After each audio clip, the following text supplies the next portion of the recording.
Boss challenges mechanic's 12-year-old black daughter to fix an impossible engine. What she reveals shocks everyone. What kind of joke is this? A child in my workshop during an official inspection. Mr. Davidson's sharp voice echoed through Central Motors like a whip, causing all the mechanics to stop working instantly. Maya Thompson, 12, was crouched next to the engine of a 2018 Chevrolet, her small hand still holding a wrench. She had arrived from school just 20 minutes ago, as she did every day to help her father, Marcus, who had been leading the team of mechanics for 15 years. "I'm sorry, Mr. Davidson," Marcus hurried to reply, walking over to his daughter. "Maya, go home. Now is not the time." But Davidson raised his hand, interrupting him. The 50-year-old businessman, owner of one of the largest auto repair chains in the city, was there for a surprise inspection that could result in the closure of Central Motors. His impeccable suit and Italian shoes contrasted sharply with the environment of grease and tools. "Wait, Marcus. Let the girl stay." A malicious smile crossed Davidson's face. "Actually, I have a better idea." Maya slowly stood up, her eyes meeting those of the man all the employees feared. At 12, she had already learned to recognize that look, the same one she saw on the faces of some teachers, store security guards, and even neighbors. It was the look of someone who had already decided exactly what she was capable of based solely on the color of her skin and her age. "You know what, Marcus? Your little girl looks very confident working on that engine." Davidson walked over to a covered area at the back of the workshop, where a Porsche 911 that had arrived 3 days earlier was parked. "This one is a special case. My best mechanics from other branches have tried. The engine just won't start. We haven't even been able to run a diagnostic." The laugh that came out of Davidson's throat was calculatedly cruel. "How about we give the expert here a chance? If she can at least figure out what the problem is, I'll consider keeping this place running." A heavy silence fell over the workshop. The 8 mechanics exchanged uncomfortable glances. They all knew that this Porsche had been a complete mystery. Not even Tony, the veteran with 30 years of experience, had been able to identify what was wrong. "Mr. Davidson, she's just a kid," Marcus tried to intervene, his voice trembling slightly. "Exactly." Davidson crossed his arms, clearly amused. "A child who, I'm told, spends all day here tinkering with cars. She must know as much as you guys, right?" Maya stood still for a few seconds. Inside, a familiar part of her began to stir, the same feeling she got when she solved math problems her classmates thought were impossible, or when she fixed broken electronics her neighbors threw away. Over the past 2 years, she had noticed small details that mechanics sometimes missed. Little noises, electrical patterns, connections that didn't make sense. Her father thought it was just childish curiosity, but Maya knew it was something more. "All right," she said, her voice surprisingly calm. "I accept." Davidson laughed loudly, turning to the other men. "Did you hear that? The girl accepts." He clapped slowly, as if applauding a circus performance. "But let's make this more interesting. If she succeeds, not only do I keep the shop open, but I give the whole team a bonus. If she fails," he paused dramatically, "well, I think you know what happens." As everyone watched in tense silence, Maya walked over to the Porsche. Her small hands touched the hood delicately, and for a brief moment, something changed in her expression. It was no longer the face of a nervous child. It was the focused expression of someone who had just accepted a challenge she might just know how to solve. Davidson had no idea that for the past 6 months, Maya had been secretly studying the most advanced technical manuals she could find hidden in her father's office. He had no idea that she had developed a theory about that particular Porsche from the first day it arrived at the shop. There, in front of all those doubtful looks and Davidson's arrogant smile, Maya maintained a calmness that only exists in those who already know exactly where to find the answers that everyone else is looking for in the wrong places. If this story of courage and determination is touching your heart, don't forget to subscribe to the channel to find out how a simple underestimation would turn into the biggest mistake Davidson had ever made in his entire career. Maya walked slowly around the Porsche, her eyes scanning every detail of the exposed engine. Davidson crossed his arms, clearly enjoying the spectacle he had created. "Is this going to take long, Princess? Some of us have real work to do." The mechanics gathered in a semicircle, some with pitying expressions, others with genuine curiosity. Tony Martinelli, the team veteran, whispered to Marcus, "Man, this isn't right. She's just a kid." I know, Marcus replied through clenched teeth, but if I interfere now, he'll shut down the shop on the spot. Maya completely ignored the comments around her. Her small hands glided smoothly over different components of the engine, occasionally stopping at specific points.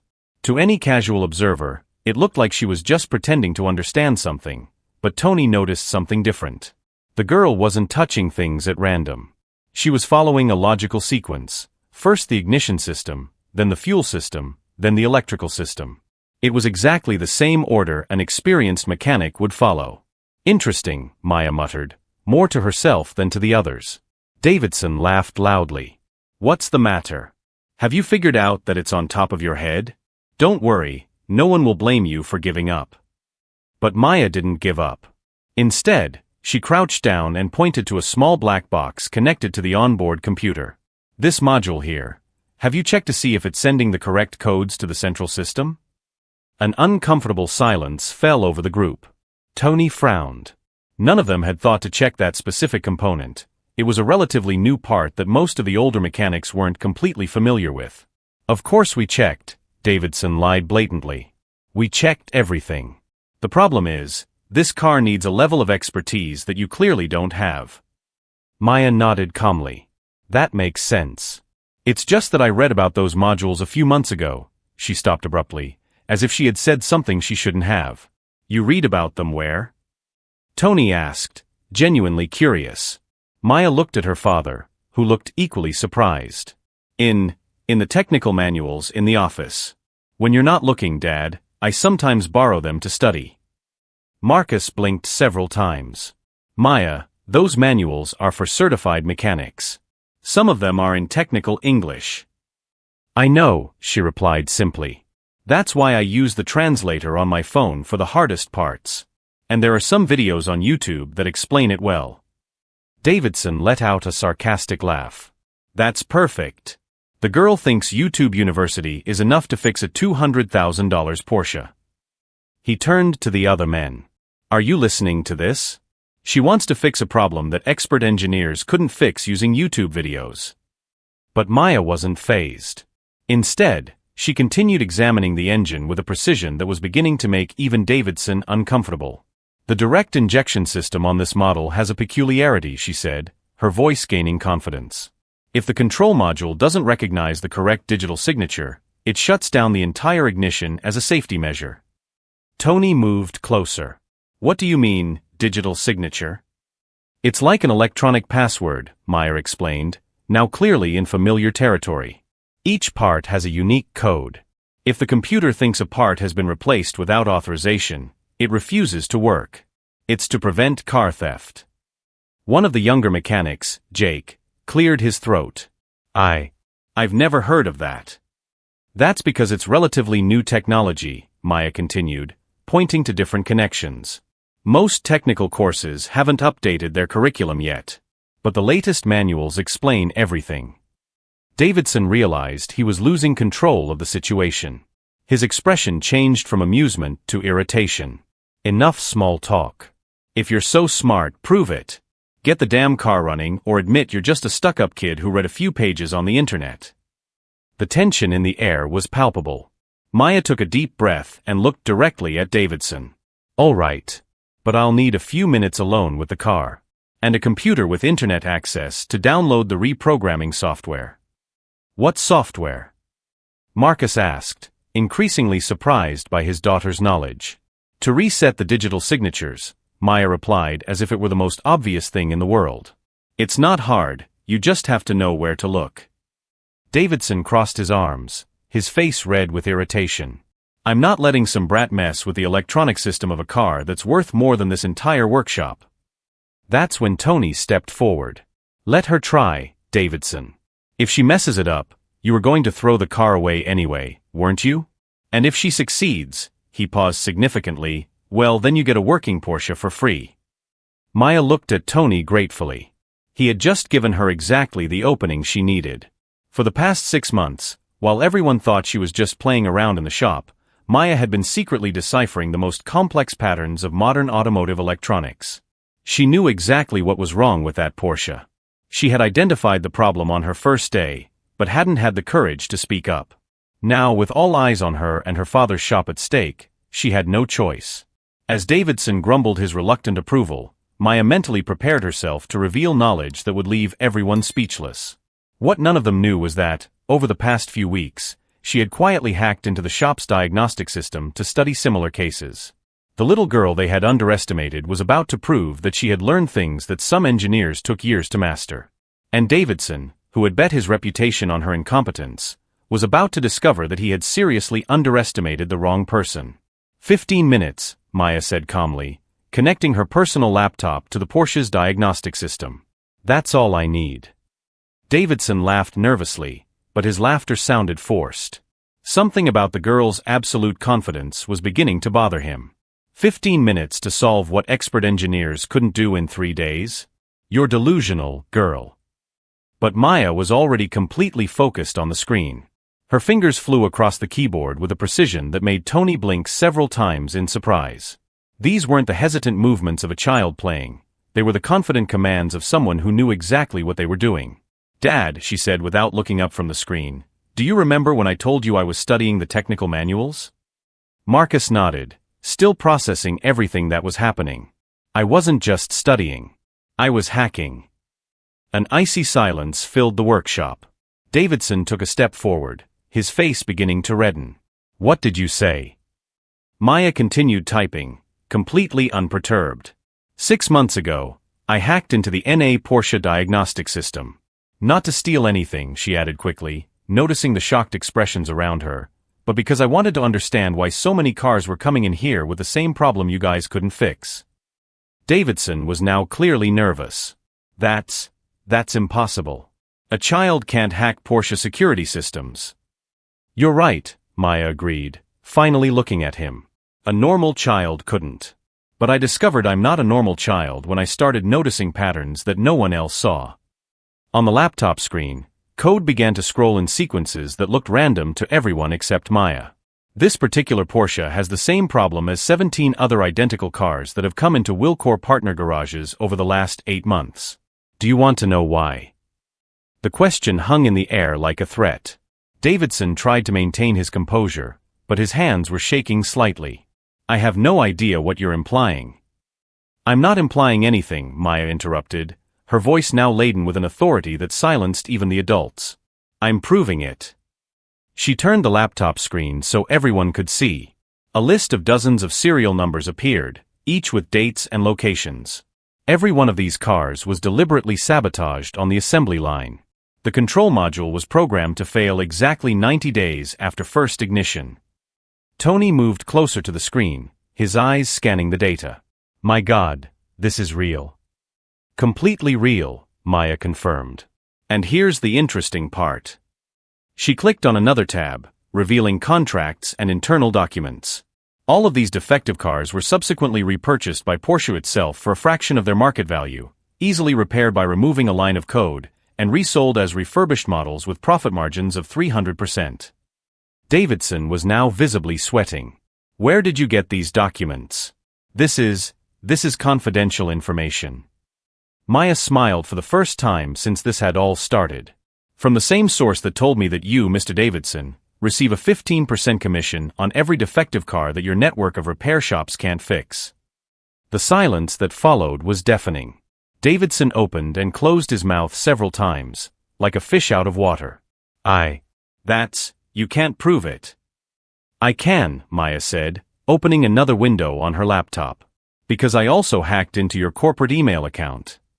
The screen showed hundreds of messages between Davidson and Porsche executives, detailing exactly the scheme Maya had described.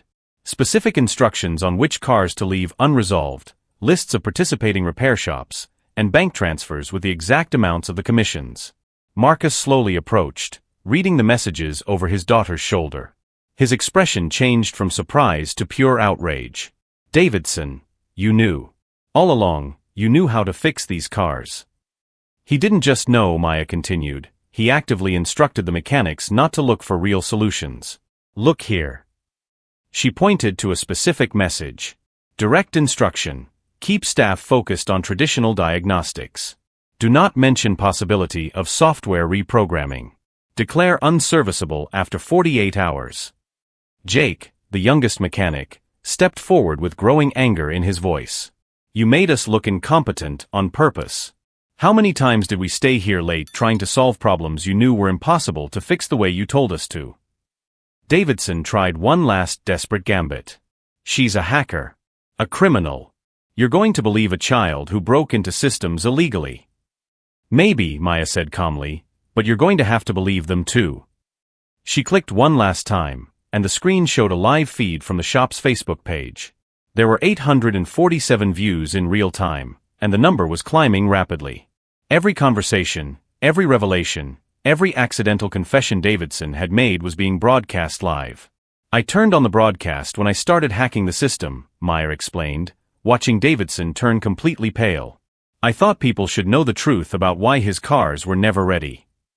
Tony let out a low whistle. Maya, you recorded everything. Every word he said. Comments on the live stream began to appear on the screen like a flood. Is that Davidson from Central Motors?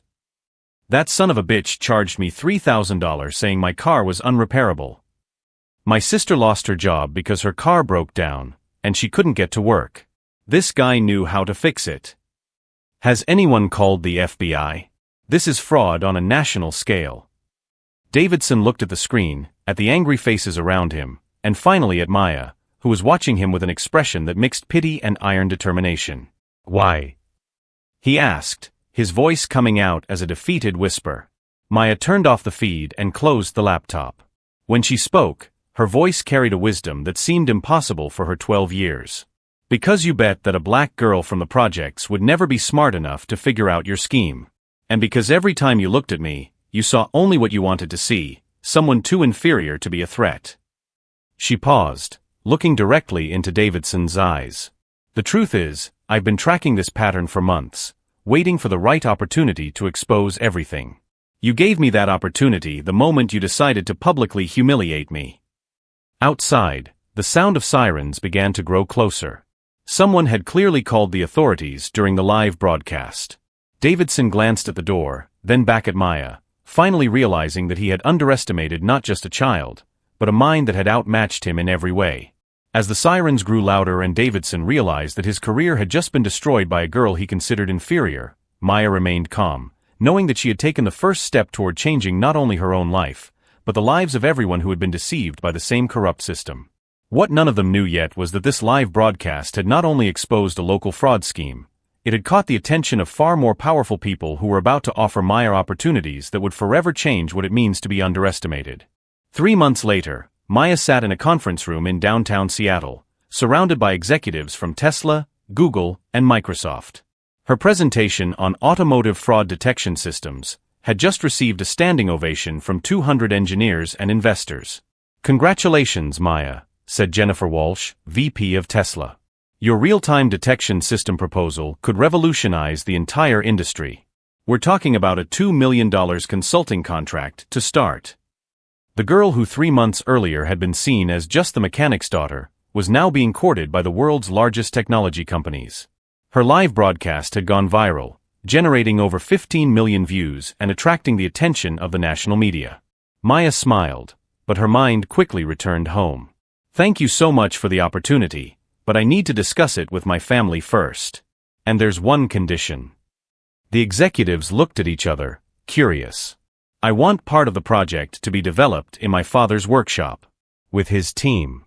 Tony, Jake, and the others deserve to be part of this story. Across town, Davidson was cleaning his one-bedroom apartment. After the scandal, he had not only lost his job, but also faced federal fraud charges that resulted in 18 months of house arrest and a $500,000 fine. His wife had filed for divorce, taking half of what remained of his assets with her. The 47 repair shops he had run were sold to cover compensation for aggrieved customers. He now lived on a small social security check and occasional gigs as an automotive consultant for small repair shops, ironically, the very kind of place he used to despise.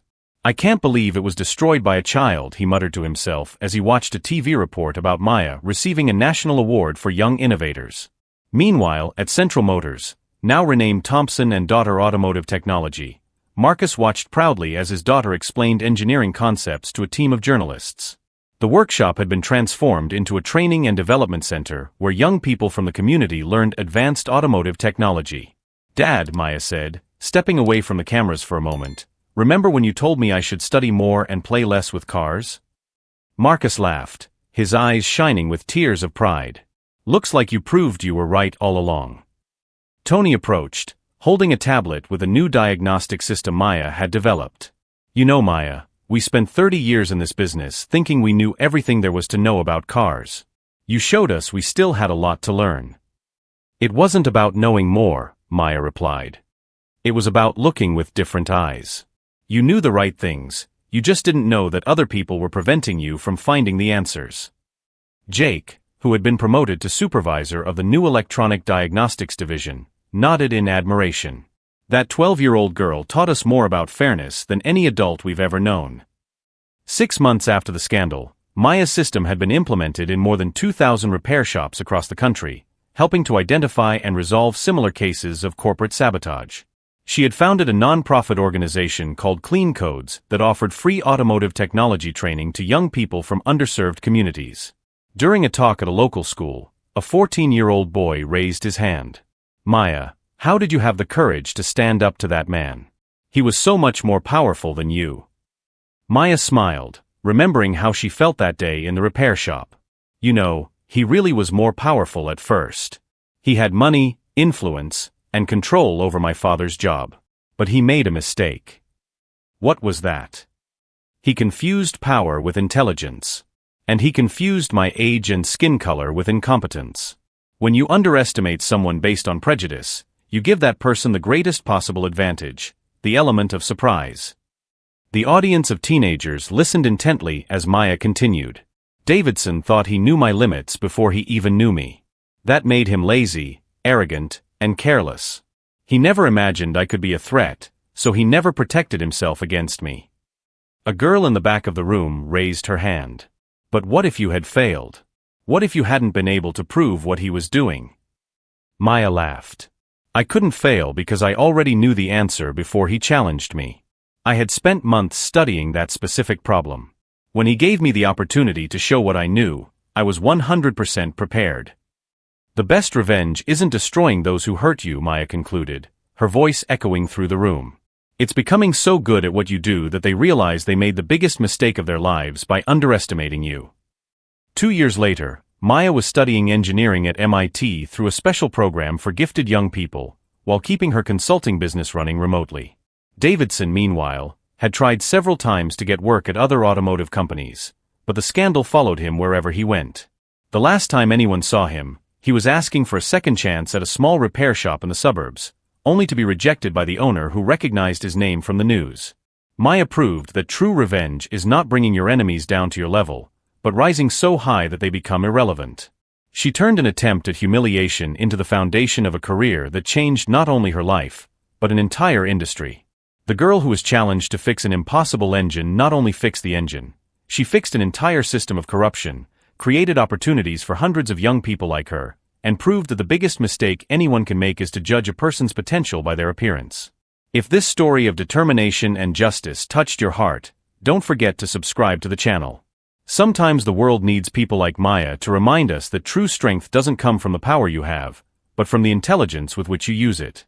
Leave a comment. Have you ever been underestimated by someone who later regretted it? Your story could inspire others to never give up proving their worth.